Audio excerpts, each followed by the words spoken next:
अस्सलाम वालेकुम, मैं सही जुल्करनैन और अपने यूट्यूब चैनल सही एनालिसिस के साथ आज हम बात करेंगे ये जो पंजाब के अंदर ज़िमनी इलेक्शन होने जा रहा है, जो मुल्तान की सीट है जिसे PP 217 कहा जाता है। इस हवाले से आज हम बात करेंगे। अगर आप मेरे यूट्यूब चैनल के ऊपर नए हैं तो प्लीज़ सब्सक्राइब कीजिए ताकि मेरी जो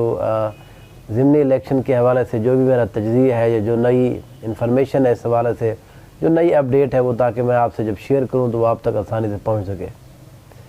ये जो मुल्तान का हलका है PP 217, यहाँ से सलमान नईम साहब आज़ाद हैसियत में 2018 में कामयाब हुए थे। ये जहांगीर तरीन के बड़े ख़ास बंदे हैं और यहाँ पर उनको मुकम्मल सपोर्ट हासिल थी जहांगीर तरीन साहब की। इनकी जो मुखालिफ थे जिनको इन्होंने हराया था वो थे पाकिस्तान तहरीक इंसाफ के वाइस चेयरमैन शाह महमूद कुरैशी साहब। ये तकरीबन इनका जो वोट का फ़र्क था ये 4000 वोट का फ़र्क था, क्योंकि 35,000 वोट थे सलमान नईम साहब के, तकरीबन 31,000 समथिंग जो वोट थे वो शाह महमूद कुरैशी साहब ने लिए थे PTI के टिकट पर। फिर इसके अलावा अगर हम बात करें तो यहाँ पर जो मुस्लिम लीग नून के थे जो वहीद अराई साहब, उनकी जो बेगम है वहाँ पर उन्होंने यहाँ पर तस्नीम कौसर साहबा, उन्होंने यहाँ पर PMLN के टिकट के ऊपर इलेक्शन लड़ा था। फिर पाकिस्तान पीपल्स पार्टी की तरफ से यहाँ कुलसुम नाज साहबा थी, उन्होंने भी तकरीबन 4000 वोट लिए थे। अब क्योंकि जहांगीर तरीन ग्रुप अलहदा होकर मुस्लिम नून के साथ जाकर शामिल हो गए, इसलिए इस सीट के ऊपर दोबारा इलेक्शन होने जा रहा है। सलमान नईम साहब अब उनका जो मुकाबला है वो शाह महमूद कुरैशी के जो बेटे हैं ज़ैन कुरैशी साहब, जो मुल्तान के हल्के 157 से MNA भी हैं, जो अब उन्होंने वहाँ से रिज़ाइन दे दिया, जिस तरह पूरी पार्टी ने रिज़ाइन दिया है। वो ये इस सीट के ऊपर इलेक्शन लड़ रहे हैं अपने बाप की जगह पर। ये सीट मैं ये समझता हूँ कि पूरे पंजाब के अंदर जितने भी ये ज़िमनी इलेक्शन होने जा रहे हैं उन सबसे ज़्यादा जिसकी नज़र है, यहाँ पर पॉलिटिक्स भी बहुत शदीद किस्म की चल रही है, यहाँ पर कैंपेन भी बड़ी अच्छी चल रही है दोनों पार्टीज़ की। तो ये सबसे अहम हलका है जहांगीर तरीन ग्रुप के लिए भी और शाह महमूद कुरैशी जिन्होंने 2018 के अंदर ये साबित किया कि जो मुल्तान है वो शाह साहब के साथ खड़ा है, पाकिस्तान तहरीक इंसाफ के साथ खड़ा है। तो इसलिए इस सीट की बड़ी अहमियत है। अब अगर हम बात करें कि यहाँ की पॉलिटिक्स क्या है और सलमान नईम साहब कहाँ से है, इनको वोट इतना कहाँ से मिल गया, ये लोगों की एक बड़ा गलत मैं समझता हूँ एक तजज़िया है कि सलमान नईम साहब का पर्सनल वोट है, क्योंकि वो आज़ाद हैसियत में जीते थे तो इसलिए वो 35,000 वोट ले लिए थे। लेकिन ये ऐसा नहीं है। ये सलमान नईम साहब की जो सियासत है वो स्टार्ट हुई है शाह महमूद कुरैशी के साथ। वो पाकिस्तान तहरीक इंसाफ के साथ रहे हैं, उन्होंने बड़ी एज अ वर्कर उन्होंने काम किया है, शाह महमूद कुरैशी के साथ वो रहे हैं काफ़ी अर्सा। फिर क्योंकि हुआ कि जब पार्टी टिकट की बारी आई तो वो टिकट शाह महमूद कुरैशी ने ले लिया। अब क्योंकि ये बात बहरहाल इमरान खान साहब भी अब एक दो दफ़ा कह चुके हैं कि वो जो CMशिप के लिए वो शाह महमूद कुरैशी को कंसीडर कर रहे थे कि अगर पंजाब में उनकी गवर्नमेंट आती है 18 के बाद तो शाह महमूद कुरैशी को वज़ीर आला के तौर पर देख रहे थे।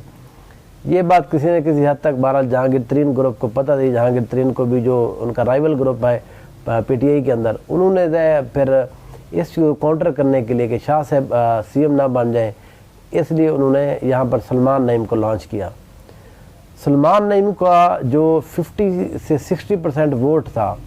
वो उनको तहरीक इंसाफ के लोगों ने ही दिया था। उसकी वजह ये थी क्योंकि ये पिछले 2 से 3 साल तक यहाँ पर ये कैंपेन करते रहे थे कि PTI का टिकट उनको मिलेगा। इसलिए जो PTI का जो कोर वर्कर था वो इनके साथ था। हमने देखा है बहुत सी ऐसी जगहें हैं जहाँ के ऊपर PTI ने टिकट किसी और को दिया, लेकिन पार्टी का क्योंकि वोट वो जहनी तौर पर उनकी हमांगी हो चुकी थी उस कैंडिडेट के साथ, इसलिए लोगों ने उसको वोट दिया। अगर मैं बात करूँ DG खान के अंदर, यहाँ पर हनीफ पिताफी साहब को टिकट नहीं दिया गया था, वो कि वो जीत गए थे आज़ाद हैसियत में, टिकट किसी और को मिला। और जहाँ पर भी PTI का जो तकरीबन 50 से 60% वोट था वो आज़ाद हैसियत में चला गया था हनीफ पिताफी साहब की तरफ। यही हाल लिया के अंदर हुआ तहरानदावा के साथ, क्योंकि वो भी पहले कैंडिडेट थे, वो आखिरी मौके के ऊपर किसी और को टिकट दे दिया गया। तो इस सीट के ऊपर भी असल में ये बात यही है कि सलमान नईम साहब गो कि यहाँ पर बड़ी एक्टिव एक नौजवान है, एक अच्छी पर्सनैलिटी है उनकी, वो बड़े काम भी करते हैं लोगों के। लेकिन यहाँ पर जो वोट बैंक है वो पिछली दफ़ा ये हुआ,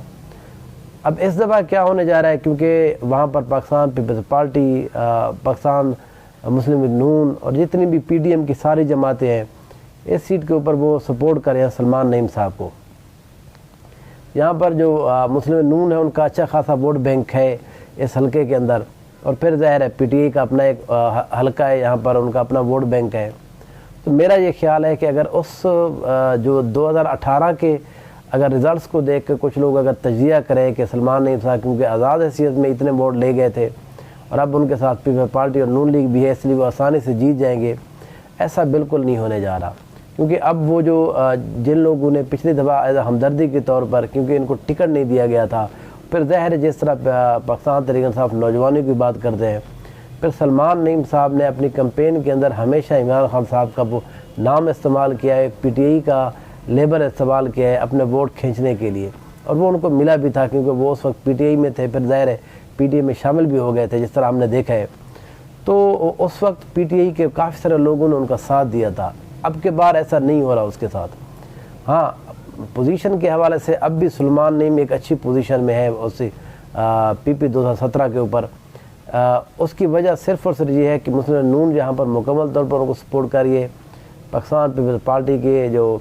गिलानी साहब हैं, उनके जो बेटे हैं, वो यहाँ पर उनकी कैंपेन भी कर रहे हैं। उन्होंने 1-2 जलसा भी किया, यहाँ पर कॉर्नर मीटिंग भी की हैं। पे मुस्लिम नून के जो मेन बंदे हैं अब्दुल वहीद आरई साहब हैं, जो यहाँ पर अब्दुल गफ्फार डोगर है जो इस सीट के ऊपर MNA का इलेक्शन लड़ते हैं, वो सारे लोग मिलकर यहाँ पर उनकी कैंपेन भी कर रहे हैं और उन्होंने अच्छी। फिर उसके बाद हमने देखा है पिछले 4 साल में सलमान नईम साहब को फ़ंड भी अच्छे अच्छे मिले यहाँ पर, क्योंकि MPA थे, हुकूमत के साथ थे, फिर ज़ाहिर तरीन साहब के ग्रुप के साथ ये थे, तो इसलिए उनको वोट यहाँ पर अच्छे खासे जो फ़ंड मिलते रहे उस्मान बुज़ार की तरफ से, काम इन्होंने कराए। फिर इसके अलावा ये पर्सनल काम जो अपने पैसों से अपनी उससे करते हैं, बिज़नेस से लोगों के काम करते हैं, ये फलाही काम अच्छे करते हैं, काफ़ी तरह इनके मशहूर है। हमने देखा है ये जहाँ पर भी कॉर्नर मीटिंग कर रहे हैं, ये PMLN का नाम कम इस्तेमाल करते हैं, बल्कि ये इस्तेमाल करते हैं कि मैं क्योंकि लोगों की मदद करता हूँ, खिदमत करता हूँ, गरीबों की, जो कि ठीक बात भी है, उनकी सच बात भी है, जो हमने देखा भी है। तो वो इस हवाले से उनकी कैंपेन ज़्यादा अहम है। तो मैं ये समझता हूँ कि अब असल में ये पता चलेगा इस इलेक्शन के अंदर कि सलमान नईम साहब का पर्सनल वोट बैंक कितना है और मुस्लिम नून उनको कितना सपोर्ट करती है। शामुल कुरैशी की अगर बात करें, वो ख़ुद यहाँ पर कैंपेन को लीड किए हुए हैं, वो और उसके साथ जितने भी उनके MPAs हैं, यहाँ पर MNAs हैं, वो सब के सब इस हल्के में मौजूद हैं और वो लोगों से वोट मांग रहे हैं। 2-3 कैंडिडेट्स थे जो यहाँ पर इलेक्शन लड़ना चाह रहे थे PTI के टिकट पर, लेकिन फिर मेरा ये ख्याल है कि ये एक पाकिस्तान तहरीक इंसाफ का एक सबसे अच्छा मूव था कि यहाँ पर एक मजबूत कैंडिडेट को लॉन्च किया जाए और सीट सलमान नईम साहब के लिए आसानी से छोड़ी ना जाए। गो कि इस सीट के ऊपर अभी तक सलमान नईम साहब का मुकाबला मैं ये समझता हूँ कुछ हद तक वो आगे हैं शहज़ैन से, जो ज़ैन कुरैशी साहब है, शामुल कुरैशी के जो बेटे हैं। लेकिन फिर भी जिस तरह से इस ज़िमनी इलेक्शन का टाइम, इलेक्शन का दिन नज़दीक आता जा रहा है और जिस तरह से हम देख रहे हैं कि एक हवा बन रही है, फिर पाकिस्तान तहरीक इंसाफ के चेयरमैन वो भी इस संडे से कैंपेन का स्टार्ट कर रहे हैं, कैंपेन को स्टार्ट कर रहे हैं लाहौर के हलकों से। तो ये उसके बाद देखें कि किस तरह का माहौल बनता है, किस तरह की क्या ये ज़ैन कुरैशी को ये चीज़ें ज़्यादा सूट करती हैं या फिर सलमान नईम साहब उसी जिस तरह से वो अब कैंपेन कर रहे हैं उसी तरह से चलते हैं। इसकी जो सलमान नईम साहब हैं वो पर्सनली तौर पर ज़्यादा हम देख रहे हैं कि वो लोगों से वोट मांग रहे हैं, ना कि एज़ पार्टी के तौर पर, मुस्लिम नून नहीं, क्योंकि उनको भी पता है कि पार्टी का जिस तरह से हशर हुआ है, जो मुल्क के अंदर जिस तरह से महंगाई है, जिस तरह पेट्रोल डीजल की कीमतें बढ़ गई हैं, जिस तरह हर चीज़ महंगाई में है, लोड शेडिंग जहाँ पर ज़ाहिर इंडस्ट्रियल एरिया भी है, तो इसलिए वो भी कोशिश कर रहे हैं कि